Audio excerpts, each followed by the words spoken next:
Hey everyone, welcome back to Strange Minds 6.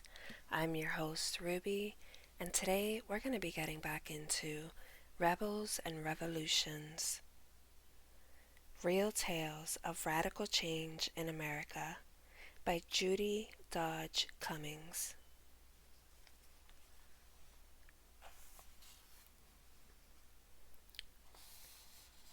But before we begin, please hit that like button, hit that subscribe button.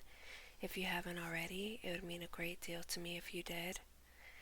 And without further ado, my dear friends, grab a snack, grab a drink, or sit back and relax.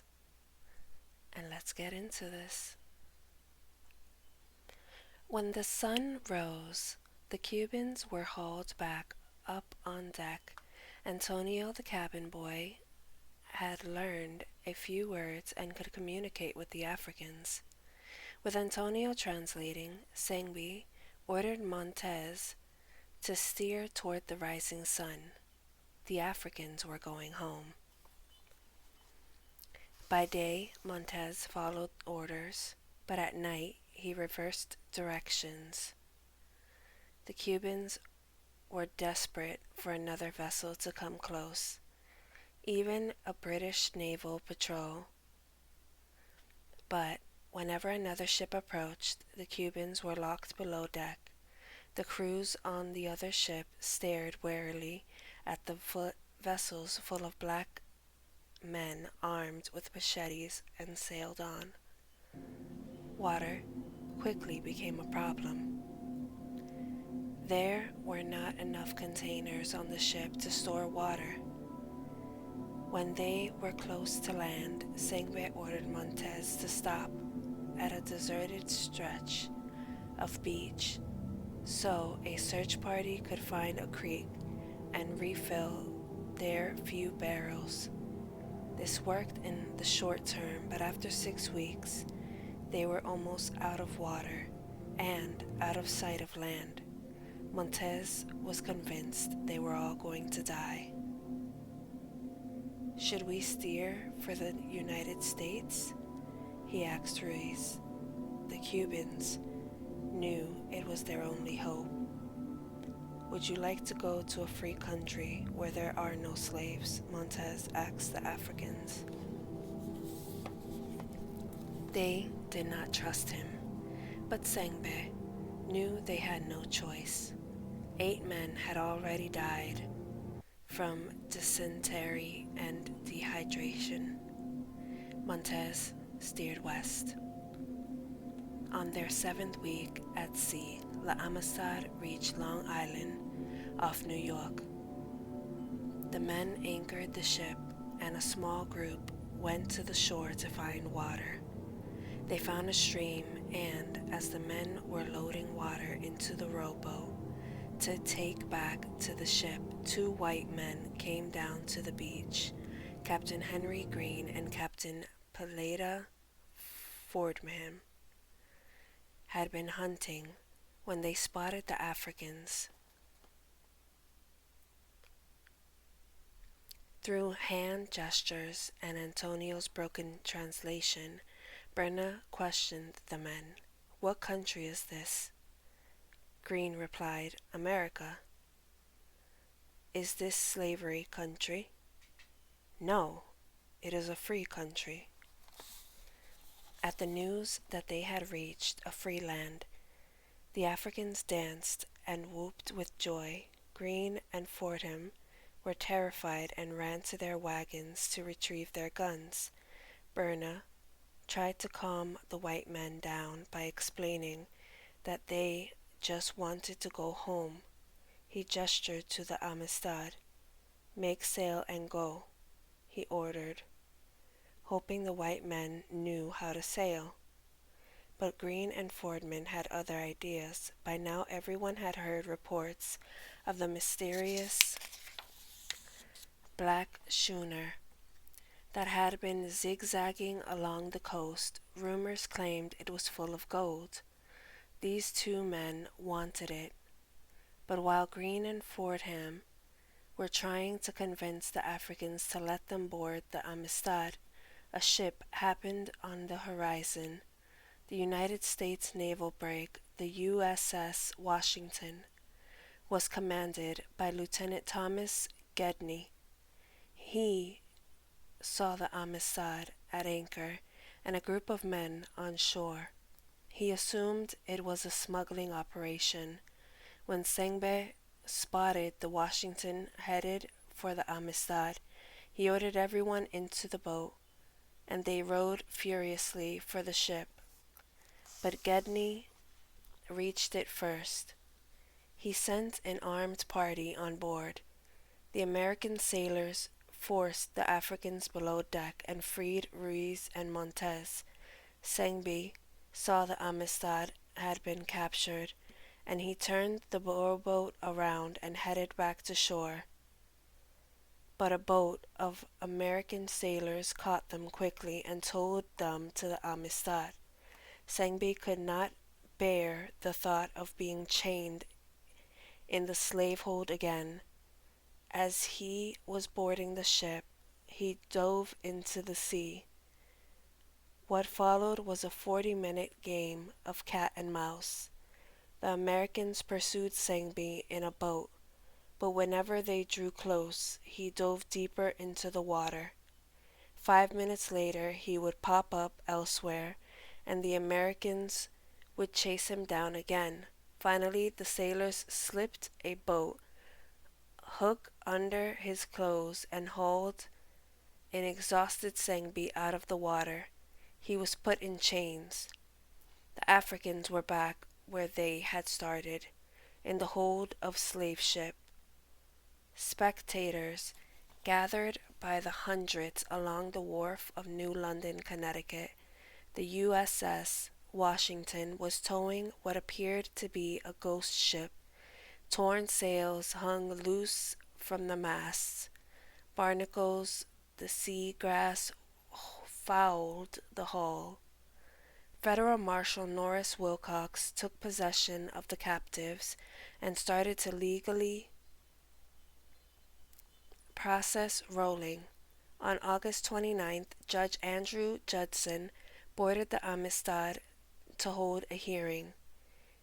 He would determine if there was enough evidence to charge the Africans with piracy and murder. Judson ordered Sengbe brought on deck. The African man listened intently while the judge questioned Ruiz and Montez.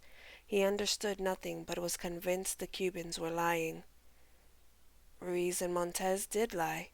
They presented false papers to show the Africans had been born as slaves on Cuba.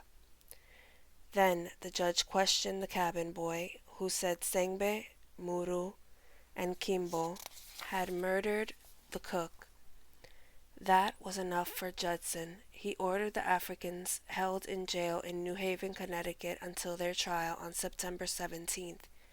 Witnessing the hearing that day was an abolitionist named Dwight Jaynes. Jaynes studied the Africans and then settled over to Ruiz. Can they speak English? He questioned and asked the Cuban. A few words. Can they speak Spanish? Oh no. Ruiz shook his head. They are just from Africa. The Cuban had just admitted that they had broken international law. Perhaps he assumed since Jaynes was a white man, he would not object. But as soon as Jaynes returned to shore, he notified other abolitionists. Opponents to slavery had always existed in American history, but they were not organized or strong. In 1833, this changed when the American Anti-Slavery Society was formed. The movement was small but vocal. The Anti-Slavery Society published newspapers and sent pamphlets into the southern slave states. It petitioned Congress to change the laws abolitionists came from all walks of life, whites and free blacks, men and women, rich and poor. Like the Amistad Africans, the abolitionists were rebels. Instead of machetes, they used the power of words to persuade their fellow Americans that slavery must be abolished. Abolitionists would be the Africans' greatest allies in their fight for freedom. The physical strength of Sengbe and the other men could not help them escape the iron bars of their New Haven jail. The Africans needed to tell their story. On September 10th, 1839, the wealthy New York merchant and abolitionist Lewis Tappan arrived at the home of Marshal Norris Wilcox. Tappan was accompanied by linguist Josiah Gibbs, an attorney named Roger Baldwin, and James Ferry, a former slave from West Africa. Ferry spoke Vai, a language one of the Africans named Bau could also speak. The marshal brought Sengbe and Bau into the room, as though they were playing a strange game of telephone. Tappan asked a question in English, Ferry translated it into Vai, and Bau translated it into Mendi, so Sengbe could answer. Bit by bit, the captives' stories were revealed. On September 14th, 1839, Marshal Wilcox arrived at the jail to transfer the Africans to Hartford, Connecticut for their trial. Crowds thronged the streets of Hartford. Judges, lawyers, journalists, abolitionists, and curiosity seekers descended upon the courthouse. More than 4,000 people filed into the jail to peer through the bars at the Africans. Sengbe stared back. What was he thinking? What was he feeling? When their hearing began on September 19th, the Africans had no clue that their fight for freedom would play out against the backdrop of greed and power. It seemed everyone wanted the Africans.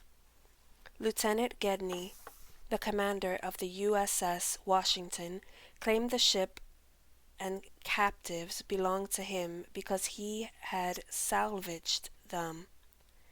This was a kind of finders keepers law of the 19th century.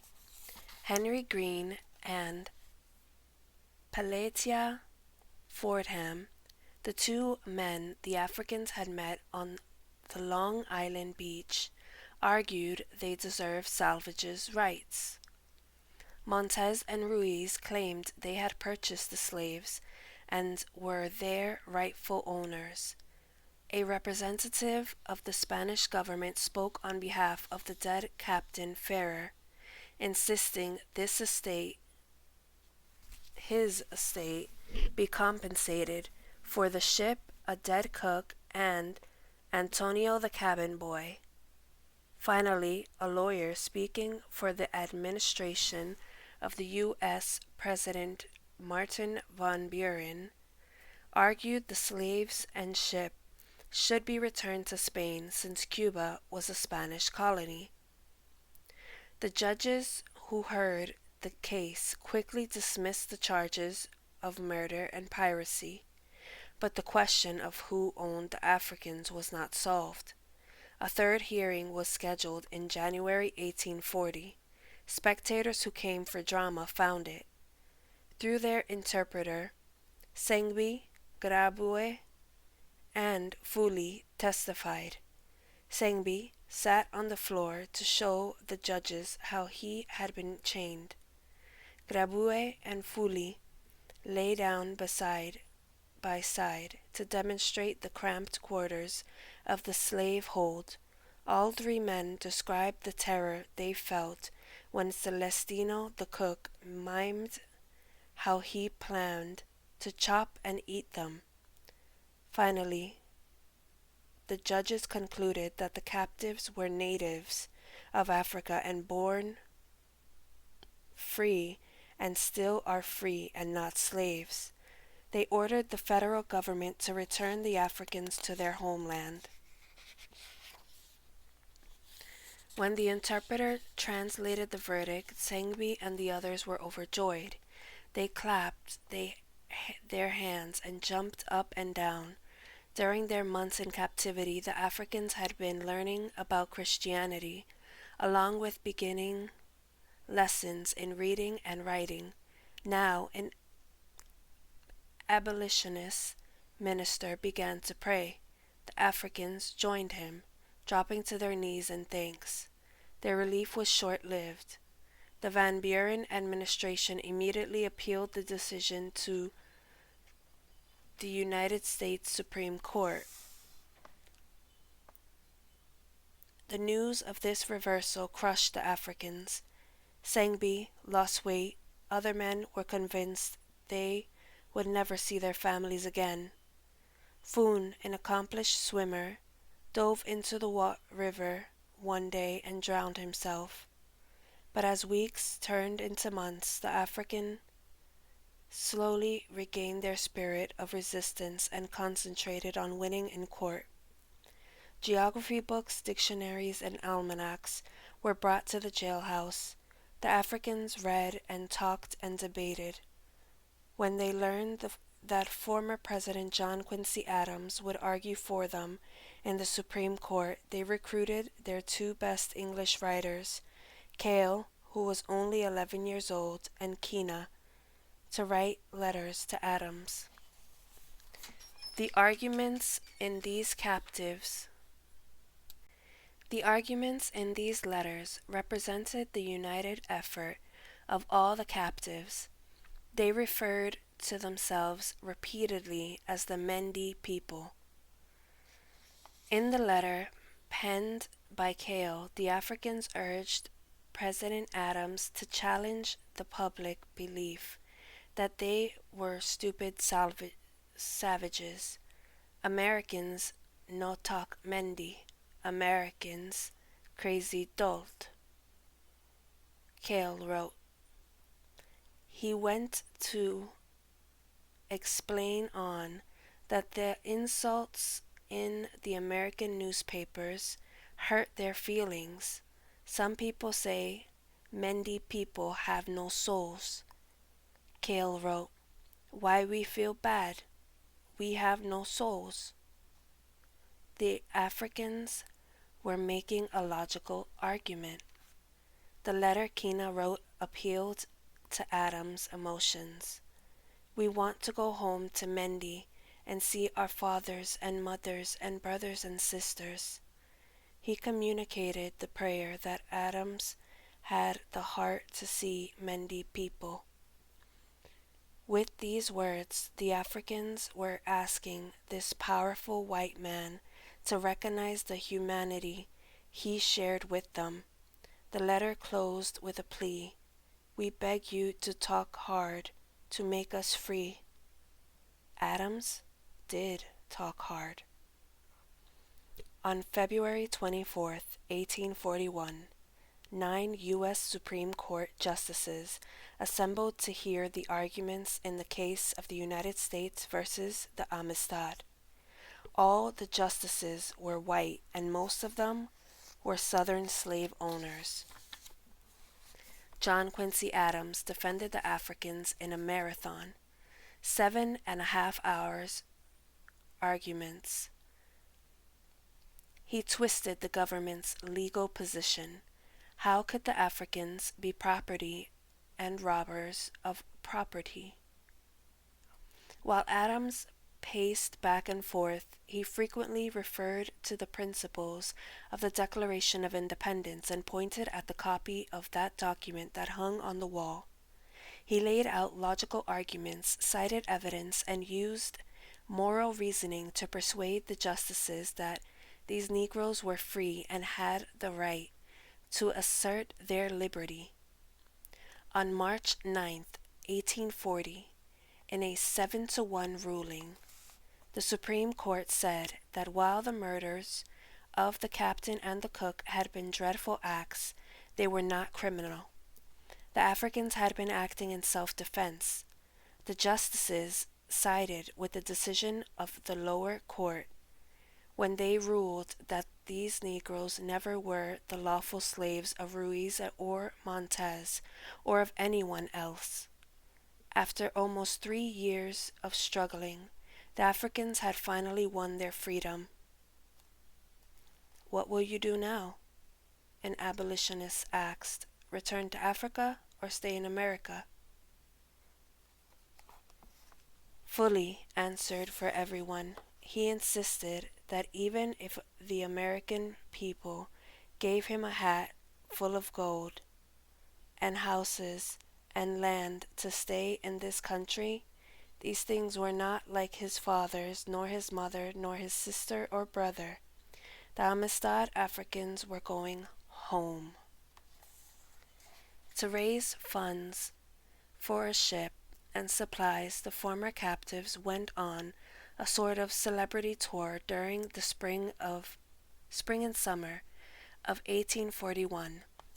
They spoke at gatherings throughout New England, telling their stories, performing songs, and demonstrating their knowledge of English. The grand finale of each show was Singby. Speaking in Mendi, he acted out the story of the Amistad Rebellion. Although the audience could not understand a word he said, everyone was spellbound by his performance. Finally, on November 26, 1841, the Africans boarded the Gentleman for a reverse Middle Passage. 5 missionaries accompanied them. The Christian abolitionists and former captives planned to work together to spread the word of God in Sierra Leone.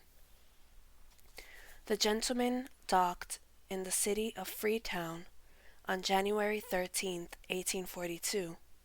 The Africans tumbled onto the shore, hugging their countrymen. More than 2/3 of the Africans deserted the mission and headed into the countryside to locate their lost family. Sengbe returned home only to find that his village had been destroyed and his wife and children stolen by slave catchers. He eventually returned to the mission, where he worked as an interpreter until his death in 1879. And that, my dear friends, is the end of Chapter 2. Please tune in next time for Chapter 3, The Heart Mountain Resistors. This has been Ruby, signing off.